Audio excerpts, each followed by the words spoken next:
Şimdi size bu otun özelliklerini ve ne olduğunu söylüyoruz arkadaşlar.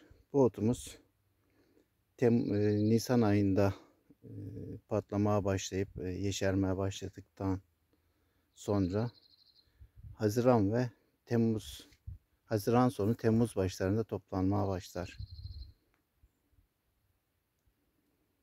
Ve Ağustos sonunda toplamamız biter.